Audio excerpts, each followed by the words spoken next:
देखिए, अब हम जिस टॉपिक की चर्चा करने वाले हैं वो है पॉपुलेशन रिसोर्स रीजंस। इसके नाम से ही पता चलता है हमें कि हम कहीं ना कहीं रिलेशनशिप देखने की कोशिश करेंगे पॉपुलेशन साइज और अवेलेबल रिसोर्सेज। ठीक है। इसको बहुत अच्छे तरीके से एकरमैन महोदय ने प्रस्तुत किया था और उन्होंने 5 प्रकार के पॉपुलेशन रिसोर्स रीजंस की चर्चा की।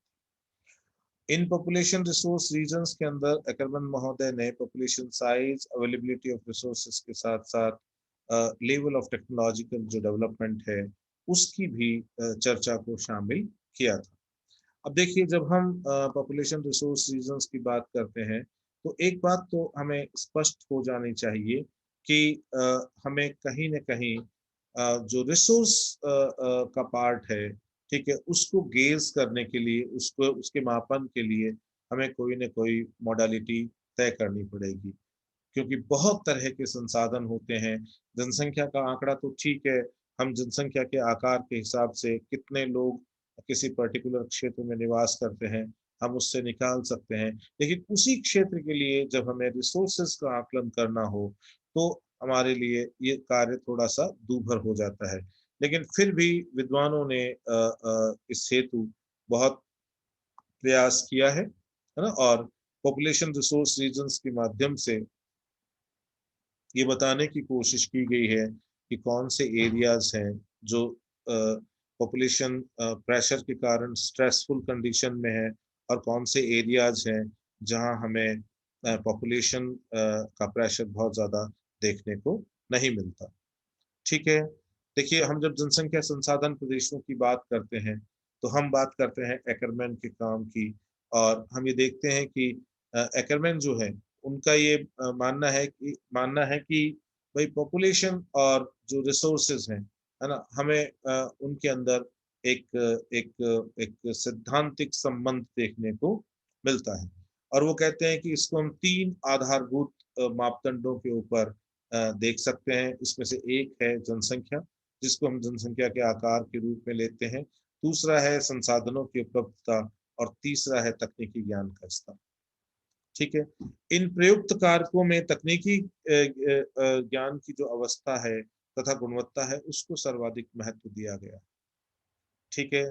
तो जिन क्षेत्रों में उच्च तकनीकी विकास तथा पर्याप्त जो तकनीकी कार्य करने वाले लोग जो हैं वो हमें देखने को मिलते हैं, वहां पर हम देखते हैं कि प्रॉस्पेरिटी जो जिसे हम कहते हैं, ठीक है, वो काफी उच्च स्तर की देखने को मिलती है। और यहाँ पर जब वो कहते हैं कि जब हम केवल और केवल तकनीकी विकास के स्तर की बात करें तो दो ऐसे क्षेत्र हैं, संयुक्त राज्य अमेरिका और यूरोप, जहां पर हमें लेवल ऑफ टेक्नोलॉजिकल डेवलपमेंट काफी ठीक देखने को मिलता है। और उसी के कारण हमें वहां पे प्रॉस्पेरिटी जो है ना, अर्थात वहां पर जो धन धान्यता है वो हमें अच्छी देखने को मिलती है। परंतु इसका अर्थ ये नहीं लिया जा सकता कि वहां जनसंख्या और संसाधन का सामान्य जो अनुकूलन देखने को मिलता है। ठीक है। केवल और केवल टेक्नोलॉजी के आधार पे हम ये बात नहीं कह सकते, क्योंकि उसके लिए हमें संसाधनों की उपलब्धता और जनसंख्या के आकार, उन दोनों के संबंध को भी संज्ञान में लेना होगा। तो टेक्नोलॉजिकल डेवलपमेंट के केस में हो सकता है कि यूरोप और संयुक्त राज्य अमेरिका जो हैं वो दोनों काफी अच्छे स्तर को दिखाते होंगे। लेकिन हम पॉपुलेशन रिसोर्स रीजन की बात करें तो हमें इन दोनों के क्षेत्रों में भी भिन्नताएं स्पष्ट दिखाई देती है। तो इन्होंने क्या किया कि बहुत सारे पैरामीटर्स को लेके, ठीक है, और ये कोशिश करी देखने की कि किसी भी क्षेत्र में पॉपुलेशन और रिसोर्स के बीच में किस तरह के रिलेशनशिप देखने को मिलती है और उस क्षेत्र में टेक्नोलॉजिकल डेवलपमेंट का स्तर कैसा है। ठीक है। तो 3 आधार है, resource availability, technological state of resource utilization. क्योंकि टेक्नोलॉजी का को लेने का यहाँ तात्पर्य ये है कि टेक्नोलॉजी जो है ना, वो डिटरमाइन करती है कि रिसोर्सेज का जो यूटिलाइजेशन है वो कैसा होगा। क्योंकि जिन देशों में, जैसे मान लीजिए कि यदि हम रॉ मटेरियल की बात करें, है ना। नेचुरल जो रॉ मटेरियल्स है, बहुत तरह के जो मिनरल्स हैं, फॉरेस्ट हैं, है ना। तो हम ये देखते हैं कि जहाँ पर टेक्नोलॉजिकल डेवलपमेंट कमजोर होता है, वहां से ज्यादातर रॉ मटेरियल जो है वो निर्यात किया जाता है,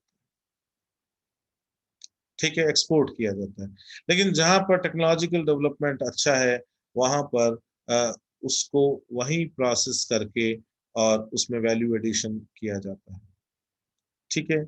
और इवन इतना ही नहीं, जब हम ऑप्टिमम यूटिलाइजेशन की बात करते हैं रिसोर्सेज की, अर्थात संसाधनों से हम यदि उनसे अधिकतम लाभ प्राप्त करने की स्थिति की बात करें, तो भी वहाँ टेक्नोलॉजी की बात करना बहुत महत्वपूर्ण हो जाता है, ठीक है। और जो तीसरी चीज आती है, वो आती है पॉपुलेशन की साइज।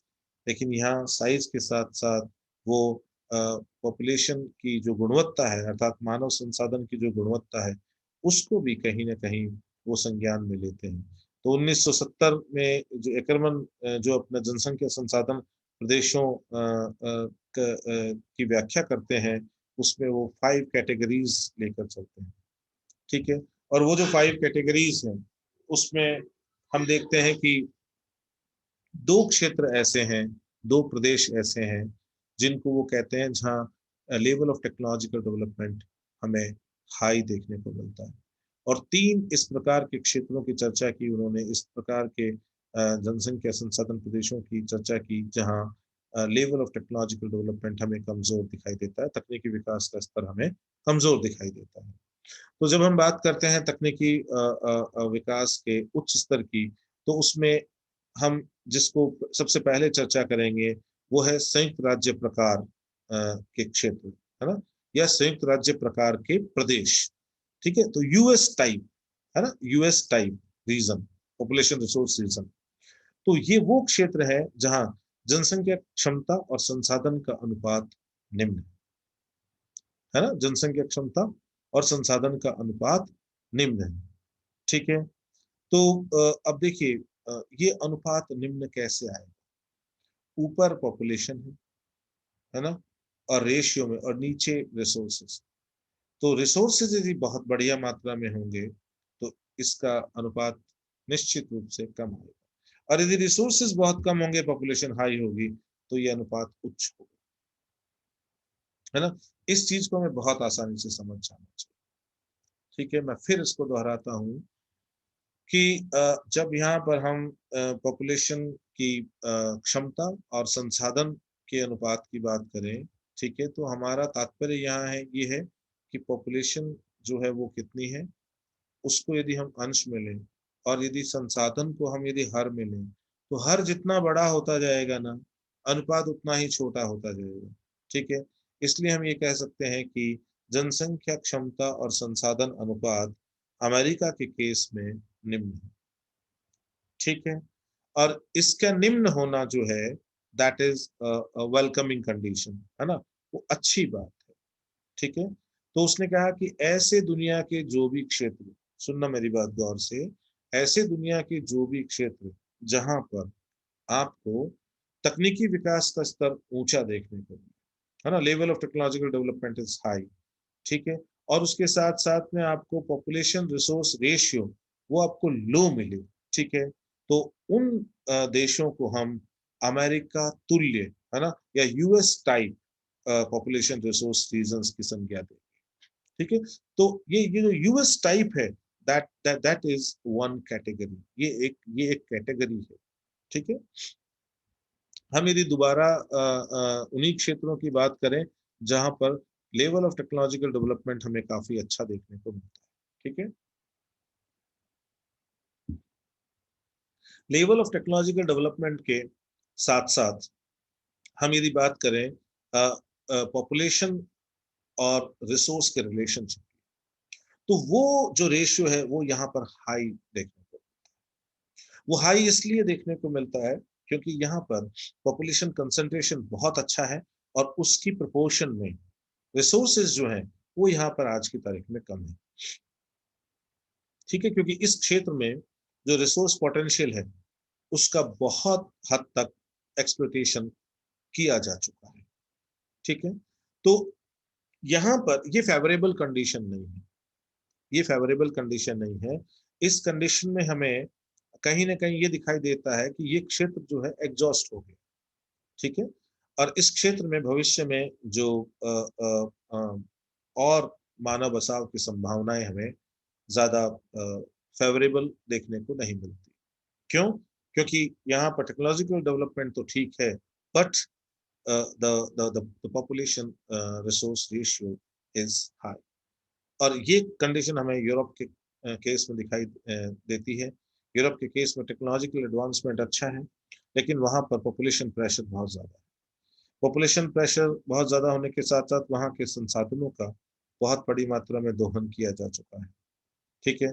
तो वहाँ पर जो रेशियो है पॉपुलेशन और रिसोर्सेज का, ठीक है, वो बहुत ज्यादा डिस्टोर्ट हो चुका है। और हमें स्पष्ट दिखाई देता है कि वहाँ पर ये रेशियो जो है वो हमें हाई देखने को मिलता है। अब हम उन तीन प्रकारों की बात करेंगे जहां पर हमें टेक्नोलॉजिकल डेवलपमेंट जो है उसकी स्थिति अच्छी देखने को नहीं मिलती, है ना। तो इसी प्रकार जैसे जो दूसरा क्षेत्र हमने लिया, ऐसी स्थिति दुनिया में जहां भी पाई जाए उसको आप यूरोपियन टाइप बोलोगे, है ना।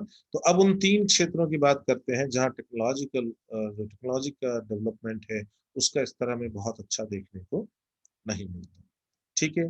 तो ये जो क्षेत्र है ना, इसमें हम पहले उन क्षेत्रों को लेते हैं जहां पर पॉपुलेशन रिसोर्स रेशियो जो है वो लो है। इसका मतलब कि वहां पर संसाधनों की जो उपलब्धता है उसकी तुलना में अभी जनसंख्या का आधार जो है वो काफी कंफर्टेबल है, ठीक है। यदि वहां आने वाले टाइम पे जनसंख्या में वृद्धि भी होती है तो हमें इस रेशियो के अंदर बहुत ज्यादा बिगड़ाव देखने को नहीं मिलेगा। और उन्होंने कहा कि ऐसे हमें स्थितियां जहां भी देखने को मिले हम उसको Brazilian type population resource region की संज्ञा दे सकते हैं, ठीक है। तो ये ब्राजीलियन टाइप जो नाम आ रहा है उससे आपको साफ नजर आ रहा होगा कि आज की तारीख में ब्राजील का जो क्षेत्रफल है वो अच्छा है और वहां पर बहुत अच्छी मात्रा में हमें नेचुरल रिसोर्सेज जो है वो देखने को मिलता है।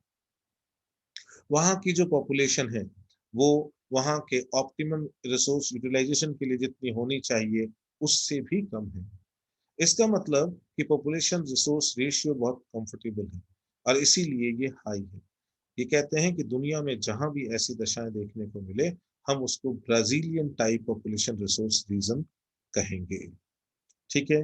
अब हम बात करते हैं उस क्षेत्र की जहां लेवल ऑफ टेक्नोलॉजिकल डेवलपमेंट तो पुअर है, लेकिन वहां पर पॉपुलेशन कंसंट्रेशन बहुत ज्यादा है और रिसोर्सेज के ऊपर प्रेशर बहुत ज्यादा है। अर्थात पॉपुलेशन रिसोर्स रेशियो जो है दैट इज वेरी हाई। और ये चीज आपको देखने को मिल सकती है चाइना और इजिप्ट में।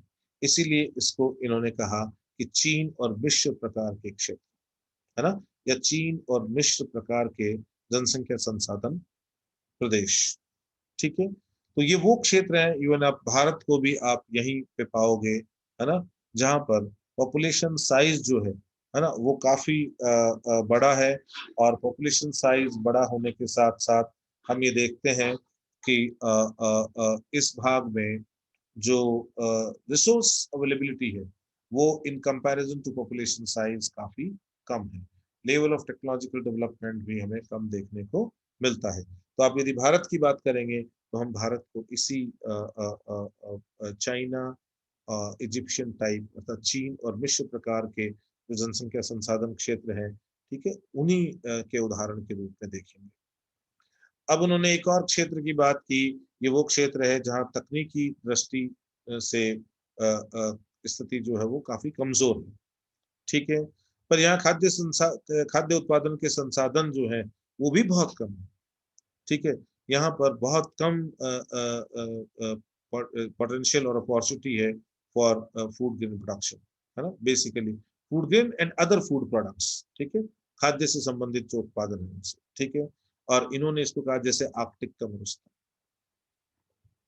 है ना। तो ऐसे जो क्षेत्र हैं, ठीक है, वो जो क्षेत्र है वो बेसिकली वो बहुत ज्यादा हार्श क्लाइमेट या बहुत ज्यादा जो डिफिकल्ट टेरेन वाले क्षेत्र हैं, ठीक है।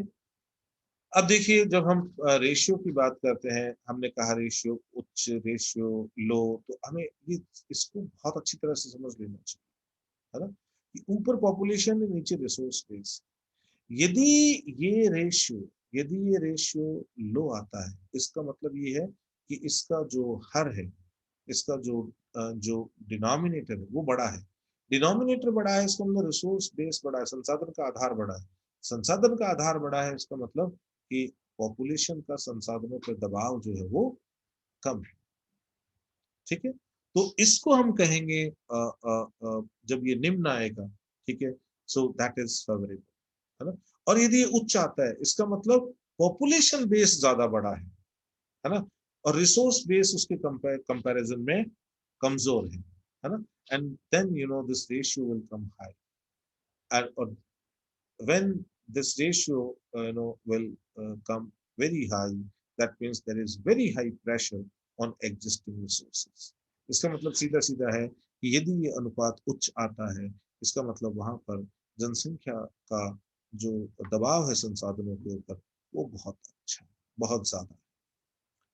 Ratio high, population exceeding the limits of resource availability. यदि यदि इसका अनुपात उच्च आता है, इसका मतलब जनसंख्या जो है वो वहां की जो संसाधनों की जो वहन क्षमता थी, उससे भी काफी ज्यादा हो गई। ठीक है, अर्थात संसाधनों की उपलब्धता की तुलना में जनसंख्या जो है उसका आकार ज्यादा बड़ा है। And if the ratio is low, that is the population is less than the optimum level, है ना। तो पॉपुलेशन जो है वो अभी ऑप्टिमम लेवल तक पहुंची नहीं है ना, अभी वो आदर्श जनसंख्या तक पहुंची नहीं है। यदि वहां जनसंख्या और जुड़ती है, तो अभी आने वाले समय में वहां की प्रगति जो है वो लगातार और बेहतर होने की संभावना है। हो सकता है कि वो रिसोर्स यूटिलाइजेशन जो है उसको और ज्यादा ऑप्टिमम बनाने की तरफ आगे बढ़ सके।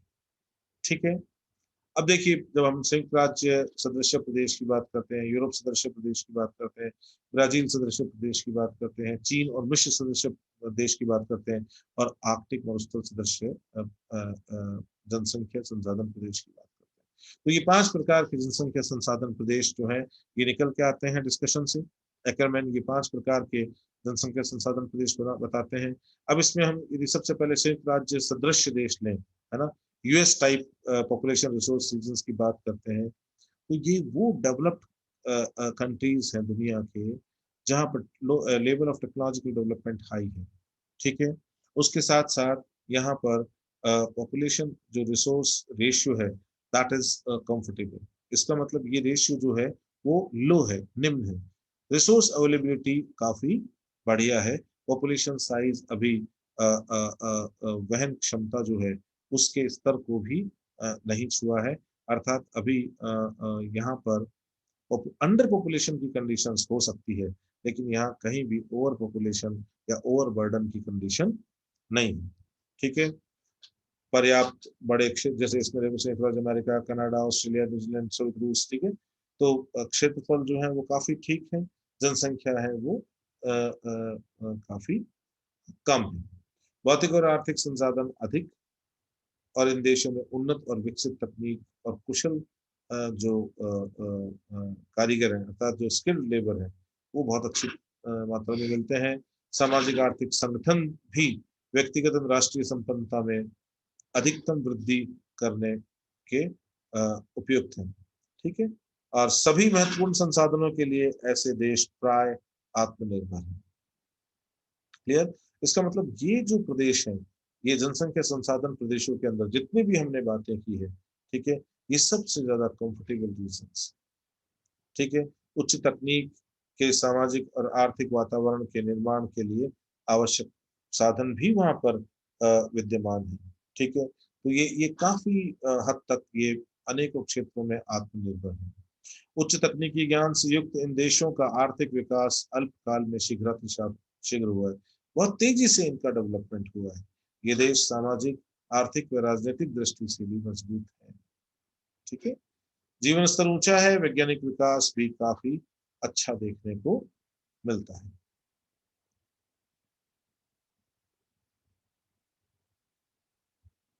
इसी से थोड़ा मिलता जुलता, यदि हम पॉपुलेशन रिसोर्स रीजन की बात करें, वो है यूरोपियन टाइप। लेकिन इसमें और उसमें समानता ये है कि दोनों जगह पे लेवल ऑफ टेक्नोलॉजिकल डेवलपमेंट अच्छा है, दोनों जगह पर अवेलेबिलिटी ऑफ स्किल्ड वर्कर्स बहुत अच्छी है ना। लेकिन जो बड़ा अंतर है वो ये है कि यहाँ यूएस टाइप में पॉपुलेशन रिसोर्स रेशियो कंफर्टेबल है, लो है, लेकिन यूरोपियन टाइप में पॉपुलेशन रिसोर्स रेशियो जो है वो हाई है ना। तो यहाँ पर जो जनसंख्या है वो अलार्मिंग स्टेज को दिखा रही है, काफी प्रेशर है एग्जिस्टिंग रिसोर्सेज को, ठीक है। इस वर्ग में यूरोप के सभी देश आते हैं, लेकिन कुछ देशों को छोड़कर, जैसे रोमानिया है, बुल्गारिया, यूगोस्लाविया, ग्रीस है ना, यहाँ टेक्नोलॉजिकल डेवलपमेंट का लेवल वैसा नहीं है जैसा हम यूरोपियन टाइप के अंदर हम बताते हैं। क्षेत्रफल भी कम है, ठीक है।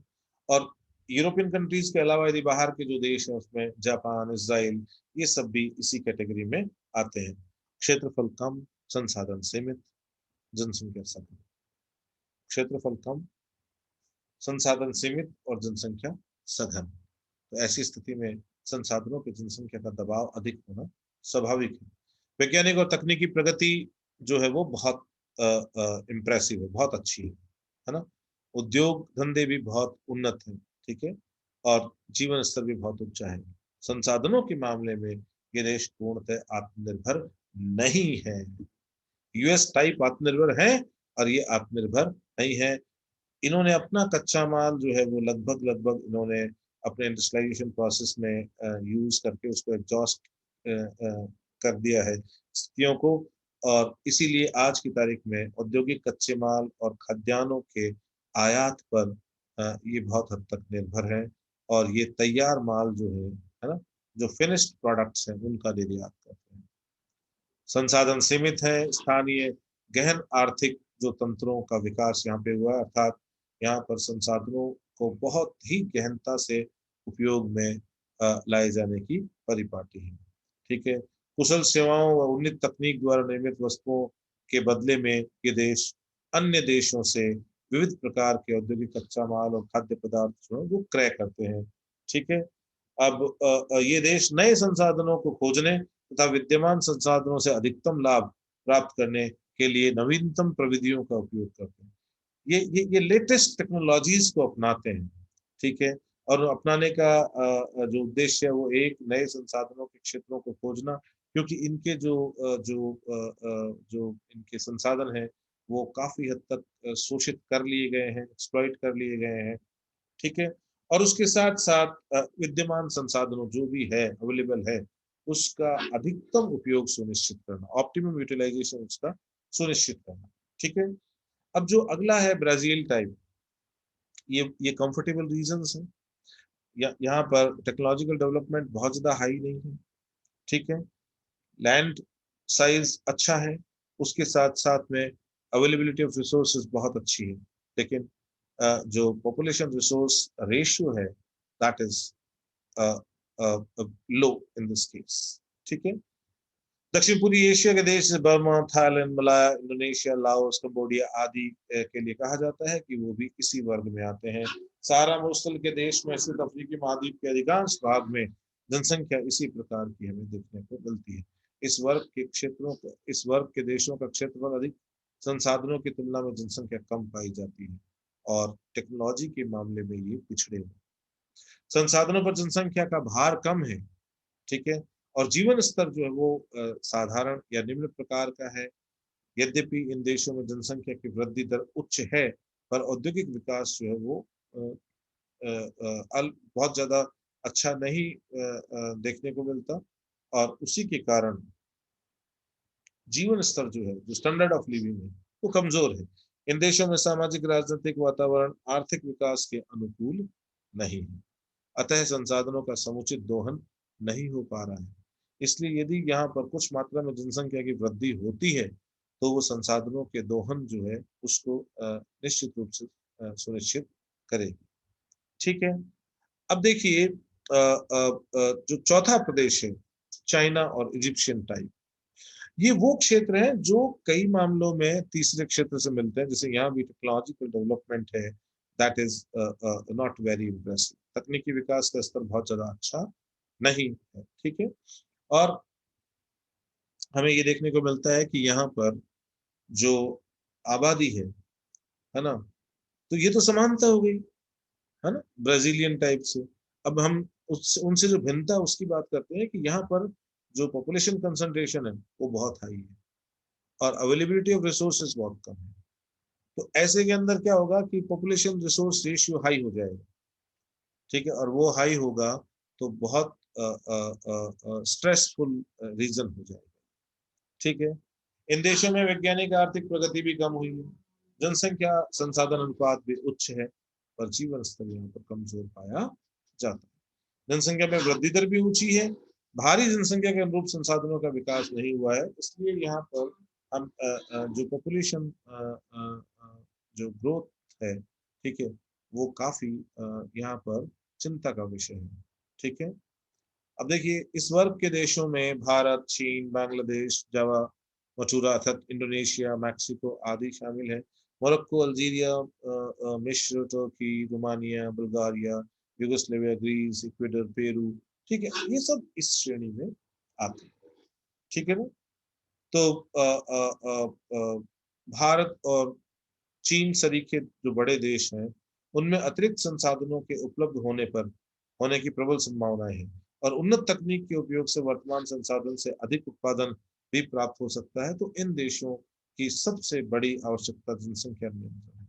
प्रभावी जनसंख्या नियंत्रण तथा उन्नत तकनीक का उपयोग करते हुए त्वरित आर्थिक विकास से इन देशों में जीवन स्तर जो है उसको काफी हम ठीक पोजिशन में ला सकते हैं। तो ये एक पर्टिकुलर कैरेक्टर है चाइना और Egyptian type of population resource.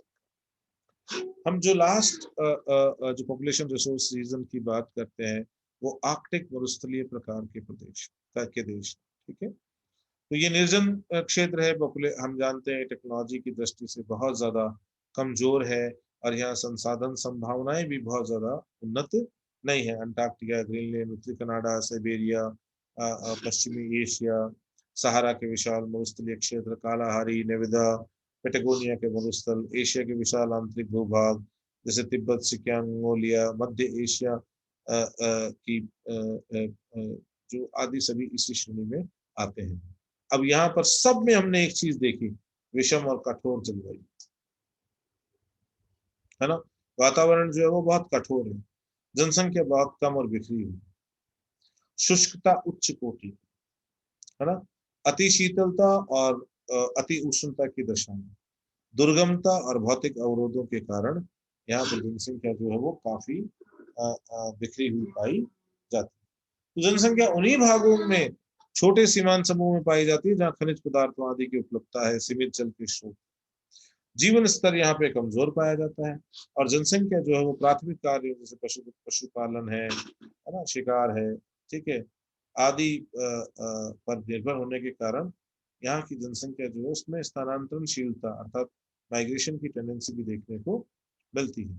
जनसंख्या संसाधन अनुपात है वो न्यूनतम है तथा तकनीकी विकास का स्तर बहुत कमजोर, ठीक है। तो ये एक मैप में हम देख सकते हैं कि ये वाला जो आपको बैंड दिखाई देगा ये यूएस टाइप्स है ना। तो ये विकसित पॉकेट्स होंगे जहां पर पॉपुलेशन रिसोर्स रेशियो काफी कंफर्टेबल होगा, अर्थात पॉपुलेशन जो रिसोर्स रेशियो है वो लो होगा।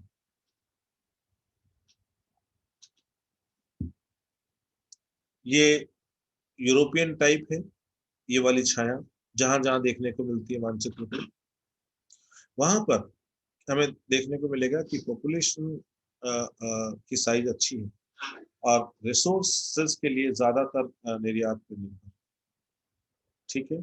स्थानीय संसाधन है कम है, पॉपुलेशन का संसाधनों के ऊपर दबाव बहुत उच्च देखने को मिलता है। हाँ, तकनीकी विकास के स्तर में ये क्षेत्र भी यूएस के समकक्ष है। अब ये तीन जो रीजन बचे वो तीनों के तीनों जो हैं वो टेक्नोलॉजिकल लेवल की यदि बात करें, लेवल ऑफ टेक्नोलॉजिकल डेवलपमेंट की, तो इन तीनों क्षेत्रों में जिनकी चर्चा अब हम करेंगे वहां पर कमजोर पाया जाता है तकनीकी ज्ञान का स्तर, ठीक है। इजिप्शियन टाइप की हम बात करें तो वहां पर तकनीकी ज्ञान का स्तर भी कमजोर है और पॉपुलेशन रिसोर्स रेशियो हाई है, अर्थात ये सबसे ज्यादा प्रॉब्लमेटिक एरिया है पूरी दुनिया की। जनसंख्या और संसाधन के संबंध को यदि हम देखें तो ये दुनिया के सबसे ज्यादा चिंतनीय क्षेत्र है। ठीक है, और जहां पर भी आपको ये सीधी रेखाएं दिखाई देती हैं, ठीक है, ये देखो यहाँ इजिप्ट के अंदर है और चाइना के अंदर है, भारत के अंदर भी दिखाई दे रही है, ये सब के सब इजिप्शियन या Chinese type of population resources. फिर ब्राजीलियन टाइप वाले में ये है कि technological level of technological development तो कमजोर है, लेकिन वहाँ जनसंख्या जो है वो उसका और संसाधनों का जो अनुपात है वो कंफर्टेबल है, अनुपात जो है वो लो है। इसका मतलब अवेलेबिलिटी ऑफ रिसोर्सेज बहुत अच्छी मात्रा में वहां पर देखने को मिलती है। आने वाले समय में यदि जनसंख्या वहाँ थोड़ी बहुत और भी बढ़ती है तो वहां पर कोई चिंता की बात नहीं है, उल्टा वहां पर अवेलेबल रिसोर्सेज जो है उसके ऑप्टिमम यूटिलाइजेशन की तरफ बढ़ा जाएगा। ठीक है, तो इसकी छायांकन ये डॉटेड लाइन है, ये जहां जहां दिखाई दे रही है ना, ये देखो ब्राजीलियन क्षेत्र में तो दिखाई देगी देगी, है ना, ये जहां जहां दिखाई दे रही है वहां वहां पर पॉपुलेशन और रिसोर्स रीजन्स के संदर्भ में स्थितियां जो हैं वो कंफर्टेबल है। टेक्नोलॉजिकल डेवलपमेंट के साथ साथ इन क्षेत्रों को हम आने वाले समय में विकसित कर सकते हैं। और जो आर्कटिक टाइप रीजन बताएं जहाँ केवल डॉट लाइंस है, जैसे देखो हम यहाँ देखते हैं कि यहाँ हमें डॉट्स दिखाई देती हैं, ये देखिए यहाँ हमें डॉट्स दिखाई देती हैं, यहाँ हमें डॉट्स दिखाई देती हैं, यहाँ हमें डॉट्स दिखाई देती है, यहाँ हमें डॉट्स दिखाई देती है। तो बेसिकली ये एरियाज बेसिकली हैं हॉट एंड कोल्ड डेजर्ट्स, और उसके अलावा कुछ एरियाज हाई माउंटेन एरियाज उसमें हो सकते हैं जहाँ एक्सेसिबिलिटी बहुत ज़्यादा कमज़ोर पाई जाती है। ठीक है, तो इस तरह से हम बहुत अच्छी तरह से देखते हैं कि पॉपुलेशन रिसोर्स रीजन जो है वो बेसिकली एक कंसेप्चुअल फ्रेम है किसी भी क्षेत्र में पॉपुलेशन और उपलब्ध संसाधनों के बीच किस प्रकार का संबंध पाया जाता है, इसको उद्घाटित करने के लिए। और इसमें हम इस बात को शामिल करते हैं कि उस क्षेत्र का लेवल ऑफ टेक्नोलॉजिकल डेवलपमेंट कैसा है, उस बात को संज्ञान में रखकर और हम पॉपुलेशन रिसोर्स रीजन्स की बात